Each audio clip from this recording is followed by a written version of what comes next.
வாங்கங்க பொத்து ஊற்றின முட்டை குழம்பு எப்படி டேஸ்ட்டாக பண்ணுறதுன்னு பார்க்கலாம். அடுப்பில் ஒரு கடாய் வச்சுக்கோங்க. தேவையான அளவு எண்ணெய் சேர்த்துக்கோங்க. கொஞ்சமாக சோம்பு சேர்த்துக்கோங்க.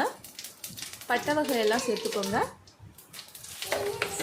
நான் பெரிய சைஸ் வெங்காயம் 3 எடுத்து பொடியாக நறுக்கியிருக்கேன். அதையும் அதில் சேர்த்துக்கலாம்.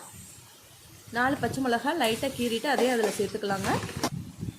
2 மீடியம் சைஸ் தக்காளியை பொடியாக நறுக்கியிருக்கேன். அதையும் அதில் சேர்த்துக்கலாம். கொஞ்சமாக கருவேப்பிலை, தேவையான அளவு உப்பு சேர்த்துக்கோங்க.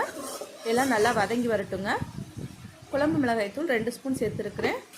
இது நான் வீட்டில் அரைச்ச மிளகாய்த்தூளுங்க. நான் மிளகாய்த்தூள் எப்படி அரைக்கிறேன்னு வீடியோ போட்டிருக்கேன். என்னோடய சேனலில் போய் பாருங்கள். தேவையான அளவு தண்ணி சேர்த்துக்கலாம். நல்லா கலந்து விட்டுருங்க.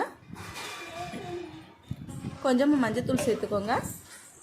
இது நல்லா கொதித்து வரட்டுங்க. நம்ம அரைக்கிறதுக்கு என்ன தேவைன்னு பார்த்தோன்னா கொஞ்சமாக தேங்காய் எடுத்துக்கோங்க. 1 ஸ்பூன் அளவு கசகசா, ஒரு சின்ன பல்லு பூண்டு, 1 ஸ்பூன் சோம்பு, 1 ஸ்பூன் சீரகம், 1/2 ஸ்பூன் மிளகு, இது எல்லாத்தையுமே நைஸாக அரைச்சிட்டு வந்துடலாம். பாருங்கள், இந்த அளவுக்கு நைஸாக அரைச்சிக்கோங்க. குழம்பு நல்லா வெந்து வந்துருச்சுங்க. எண்ணெய் பிரிஞ்சு வந்துருச்சு. இப்போ நம்ம முட்டையை பொத்து ஊற்றிக்கலாம். நான் 4 முட்டை எடுத்து பொத்து ஊற்றிருக்கேங்க. முட்டை பக்கத்தில் ஊற்றாதீங்க, கொஞ்சம் தள்ளி தள்ளி ஊற்றிக்கலாம். பாருங்கள், கொஞ்சமாக குழம்பு எடுத்து அது மேலே ஊற்றிடலாம். சீக்கிரமாக வெந்துடும்.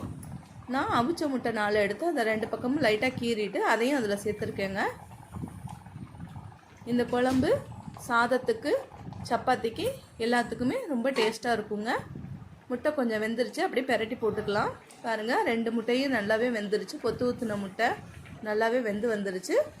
அடுப்பை சிம்மில் வச்சுட்டு தேங்காய் அரைச்ச பேஸ்ட்டு அதில் ஊற்றிக்கலாங்க. ஒரு 5 நிமிஷம் மூடி இருக்கட்டும். கொஞ்சமாக கருவேப்பிலை சேர்த்துக்கலாம். அவ்வளோதாங்க, முட்டை குழம்பு ரெடி. இந்த ரெசிபி உங்களுக்கு பிடிச்சிருந்துச்சுன்னா லைக் பண்ணுங்கள், ஷேர் பண்ணுங்கள், மறக்காமல் சப்ஸ்கிரைப் பண்ணுங்கள். தேங்க்யூ.